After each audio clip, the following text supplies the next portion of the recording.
เองได้เสียวนะ เราก็ให้ไปลองก่อนเนาะ เราจะลองก่อน ลอง ให้ลองก่อน เสื้อผ้า ลองไปก่อนได้จังได๋ล่ะ มันสิลองเป็นบ่ซั่น ว่าสิเป็นหยังว่าแนวดีบ่ให้ดอก เนาะ บ่เป็นเนาะ เขาจับมันให้ดอกว่าได้มันดีโอ้ แม่นสิบ่ อ้าวว้าวเพิ่นว่ามันไปแล้วจะได้โลภมันก็บ่ได้แหละคนเนาะไปเห็นแล้วจะเอาโลภ เป็นได้ล่ะ ก็เบิ่งกันสิก่อน เห็นน่ะเอาเห็นเงาแล้วคุบแล้วบ่เป็นเนาะพ่อเฒ่า โดย บ่เป็นบ่พ่อเฒ่าแบบไหน บ่แล้วก็เบิ่งกบเบิ่งปลายมันสิก่อนเนาะ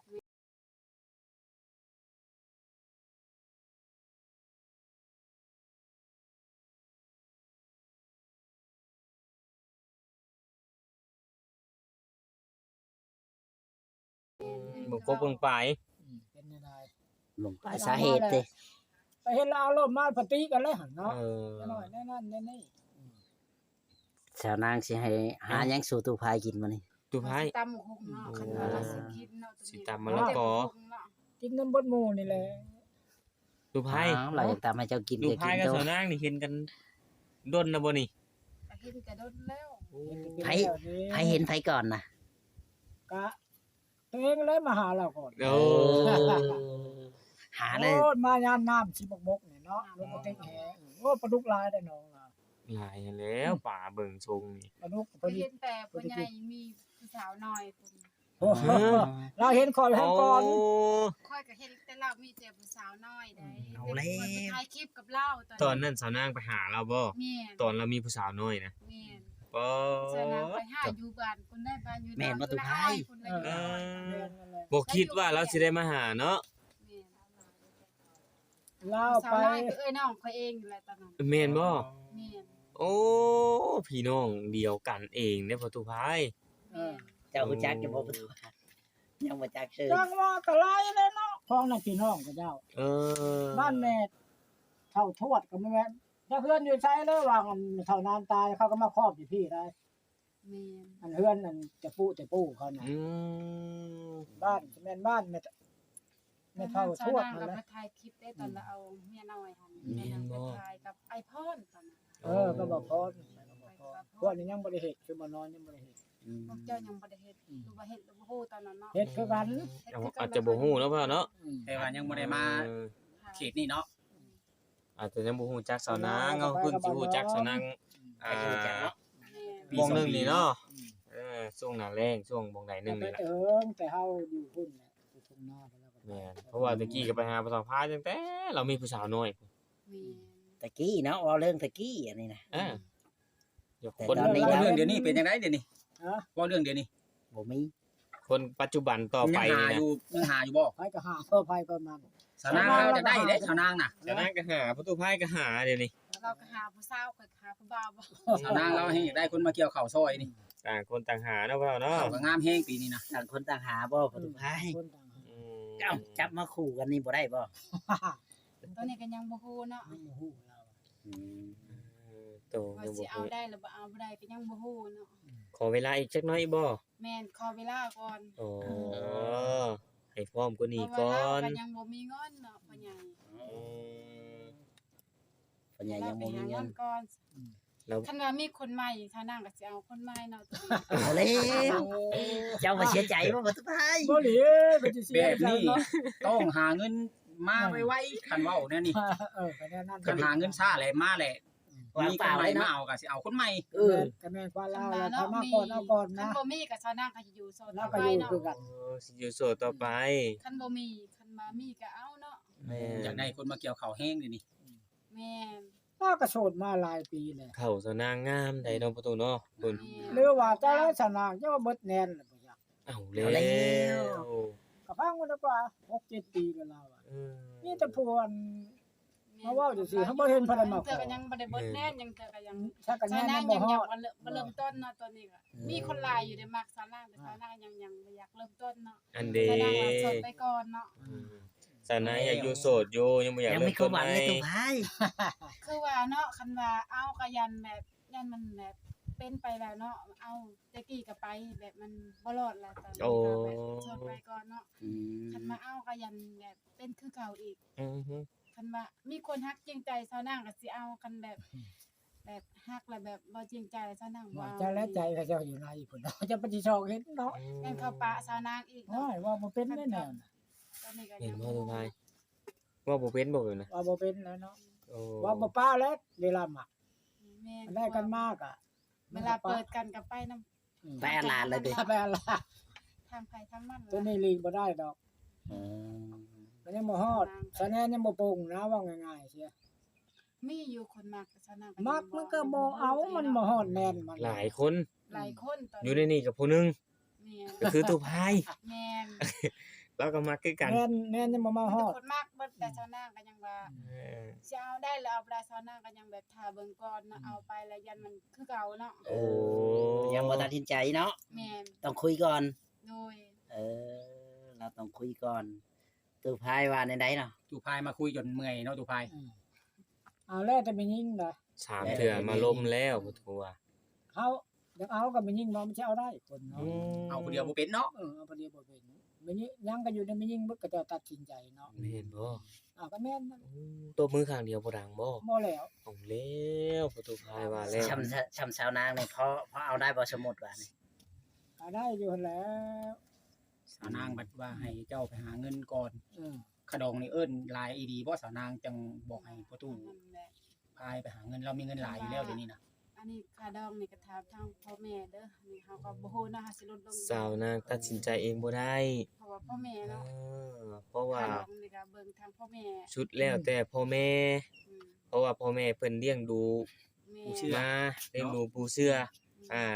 อันนี้ก็สุดแล้วแต่เพิ่นค่าน้ำจีนน้ำนมเพิ่นบ่ ไปถามนำพ่อแม่ถามนำสาวนางบ่เป็นตัดสินใจเนาะ ว่าบ่สุดนำสาวนางเนาะ แม่น อืม จังว่าแล้วกูมือนี่เนาะคนเฮาน่ะก็มักง่ายอยู่ดอกกูมือนี่ โอ้เป็นจังได๋ ไป เพิ่น เอาก็มีแล้วไปอันทับทางก็แล้วแหละ อืม แล้วเลยเฒ่าแก่เลยบ่มีเอาไปเอามา โอ้ แล้วเว้าไปก่อน อันนี้มันถืออยู่ชะนางแล้วเว้าเนาะ อืม อืมอันนี้เราเว้ากันแล้วตกลงกันแล้วก็ตกลงสิหาเฒ่าแก่ไปจังเอาก็โลดแหละเนาะ โอ้ ไปบ่ค่อยได้เว้ากันแล้วเบิดแหละ ใจฮ้อนอีหลีประตูพาย บ่แล้วว่าเขาเจ้าเว้า เขาเอาว่า ของอันทางผัวเมียนะ เว้าง่ายๆก็คือว่าแบบเขา คน เจ้าเอากันมาผ่านมา เทิงแก้วเทิงดองกันมาทับทางกันแล้วแหละ โอ้ แต่ไปบ่ค่อยเว้ากันแล้วแหละก็แล้วสิหาเฒ่าแก่ไปเบิ่งไปจังเนาะ เอาเท่าแก่ไปเป็นหลักฐานพยานนำซื่อๆแล้วว่า เพราะบ้านไปเขียนลงบนบันทึกแล้วแหละ อืม อันนี้ฮะเรื่องฮีดลงเอาไปมาแล้วเว้าก่อนเขาเรื่องคาดองนี่มันจะเว้ากันได้ก็แล้วแต่ ว่ากับผู้สาวนะบ่ตู้พาย เฮาก็คักคือกันเด้อพ่อเฒ่าเอ้ย อ๋อ จุงว่าแต่เจ้าสองคนมาอยู่ร่วมกันเฮาก็คักคือกันเฮาก็มาถ่ายคลิปบนเดียวกับพ่อสองคนเด้ แม่นอยู่เว้าอันน่ะอัน พยา นี้ ยามเกี่ยวเขามาเกี่ยวเขาซอยอีก แม่นเฮาก็สิให้เจ้าเข้าซอยอยู่ได้ หลายคนเห็นแล้วไว้ หลายคนทั้งดีเลยเนาะมี FC มาเกี่ยวข้าวซอย โอ้ สาวนางมัก ก็ได้ตู้พายก็มาเกี่ยวซอยเลย แต่ตุพายมาอยู่พี่มาอยู่แล้วมาเกี่ยวข้าวซอย ตู้พายสิมาเกี่ยวคอสาวนางอยู่บ่นี่ ย่านแต่สาวนางบ่ไปเอาหรอวะ ชาวนางบ่ไปเอาเลย เจ้าสิไปเอาบ่สาวนาง เอามาเกี่ยวข้าวซอยก็ดีแล้วเนาะคันมีผู้บ่าวเนาะสาวนางกำลังถามผู้บ่าวมาเกี่ยวข้าวซอยตอนนี้ เห็นดีใจเนาะ แม่นคัน ผู้ว่ามาเกี่ยวข้าวซอย ตู้พาย โอ้ย่านบ่เว้าแล้วปลา ปลาหลายบ่ยำนะปลาหลายเนาะ หลาย ปลาเบิดแทนมาโหด มี เนาะ กุ้งอันนั้นมีกุ้งมีปลาซิวแล้วมีปลาใหญ่ปลาคอปลาดุก บ่รู้ก็หลายได้ ยามนี้มีบ่ มีตอนนี้ก็ มัน คัน ทำบ่ มา ได้ ส เนาะ อนนำบกนี่ก็อาจจะได้เนาะนำบกมันบินแต่เข้าหั่นนะ ตอนชอนตอนนี้บ่ได้ นี่ เนาะ มันยังบ่โฮมกัน บ่ได้ อืม น้ำลาย โอ้ก็เบิ่งหน้าแถวนี่เนาะ แม่นประ นั่ ตู นแหล้วเขาตะกี้พอก็ว่าละบ้านตัวนี้บ่บ้านหอมนะมาแต่พูนคำแค้นพูน โอ้ บ้านน่ะสิเมือง คำแคน อืม ขาเมื่อสิเมื่อเท่านั้นบ่พ่อเฒ่า ส่วนมันจะเมืองเท่านี้แล้วมันสบาย มันง่ายเนาะ ว้าวเมื่อใส่หัวพายนี่จะละๆหันจะไกลไปจ้ะ แม่น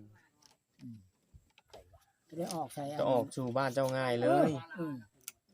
ออกพี่ประชาติคนทางกันเก่าแล้วลงบักเนาะ อืม ฮอดลงน้องเราเขียนมันจะซ้ำฮอดเลยได้มันบ่ได้ไกลได้ฮะ โดยเนาะพี่น้องเอ้ยสาวนางโอ้ แต่ว่า ใครใจถึงก็ หาเอา ได้ ได้ เนาะก็จะ ได้ ถึง แม่น ถ้าว่าผู้ใดใจถึงสาวนางก็มันไม่มีบุญเนาะ ด้วยจ้ะ ตู้พายก็ใจถึงอยู่มาหาแต่ว่ายังบ่ได้ใจชาวนางอยู่พี่น้องเอ้ยเนาะ ยังบ่ได้ใจเพิ่นแน่ แม่น ยังแบบบ่ถูกใจนะยังแบบยังรอคิวอยู่ว่าซั่นซะ ที่ผู้บ่าว แต่ว่ามาจองวัดคิวก่อนหั่นล่ะ แม่น เออ จะไปแล้วสิเป็นเนื้อคู่กันแท้เนาะ เนาะประตูเนาะ เนาะสาวนางก็ยังคล้องใจอยู่ว่าสิเอาไพ่อะไรตอนนี้ FC ก็ลายเนาะ FC ก็ได้ ผู้บ่าวก็ลายตอนนี้ อ่า มีอยู่คนโทรมาทางเบอร์เนาะ อืม อ๋อ 12 โมงก็ยังมีอยู่ได้คนโทรมา เมื่อคืนนี่ได แม่นตอนนั้นปิดเครื่องบินเลย ผู้บ่าวทางใดโทรมาน่ะ ผู้บ่าวโทรมาทางเบอร์เนาะผู้ใดก็บ่มีเฟซผู้ใดก็โทรหาจะมี ผู้บ่าวทางลาวบ่คือทางฝั่งไทย ทางไทยก็มีผู้บ่าวลาวก็มีเนาะ ด้วยจ้ะ เบิด โอ้ตัว จักสิเอานะล่ะ สิบ่ได้ไปเป็นเจ้อยู่ฝั่งไทยพุ่นจะบ่บาด นี่ก็ นี้ ยังบ่ฮู้เนาะไทยฝั่งลาวก็เว้านำเขาซื่อๆเนาะ โอ้คุยน้ำซื่อ แม่น ยัง ๆ บ่ได้ ก็บ่ได้องค์ก็คุยเนาะ แม่นผู้ใดโทรมาก็ เว้านํ คุยเนาะ อืม เพราะเฮาบ่ได้โทรไปหาเขาเนาะ แม่ เรื่องสารวัตรหรือว่า โอ้ ยังจันทน์สวรรค์นั่นแหละบ้านลาวก็มีเนาะทางซุยก็มีเบิ โอ้ ด โอ้ ตอนนี้ทางไหนก็มีเบิดเนาะแต่เฮายังบ่ได้เห็นหน้าตาเขาเนาะเขายังบ่ฮู้เนาะ แม่น เขา ความ มัก สา จ นาง ใจ แล้ว ยังบ่ฮู้เนาะ อ๋อ ยัง เขา บ่ได้ ได้ เห็น เบอ ห ร์ น้า กับ ตา เขาโทร เขาอยากได้เฟซชาวนางก็ชาวนางก็บอกไปแล้วเนาะแต่เขาก็มันเขียนบ่ออกเนาะ เขียนมองพิมพ์บ่ขึ้น แม่น อ๋อ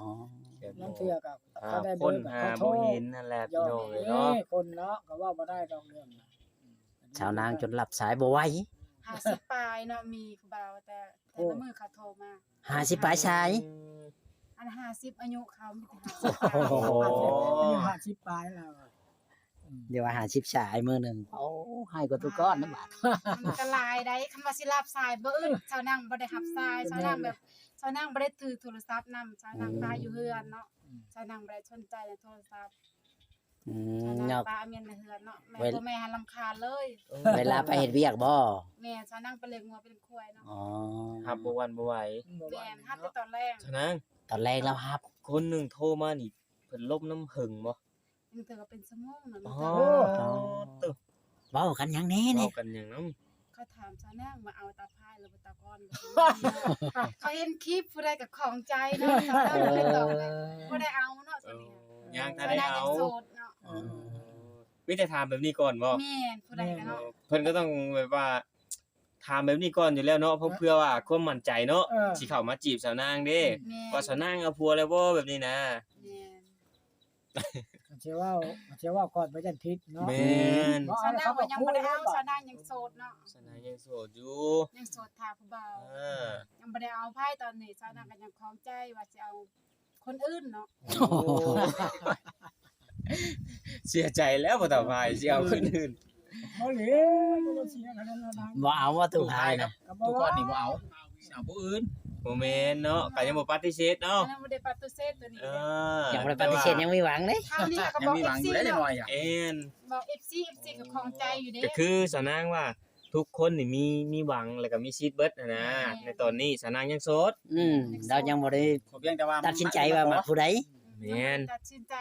ว่าเอาผู้ใดเนาะ ถ้าคนใจถึงคือสาวนางเว้านี่ ใจถึงแบบใดคือหอบคารองสินสอดมาขอเลย เอาได้ เอาบ่ไปแบบนั้นกับสาวนาง เอา บ่เคยเห็นหน้ากันเทื่อนี่ก็สิเอา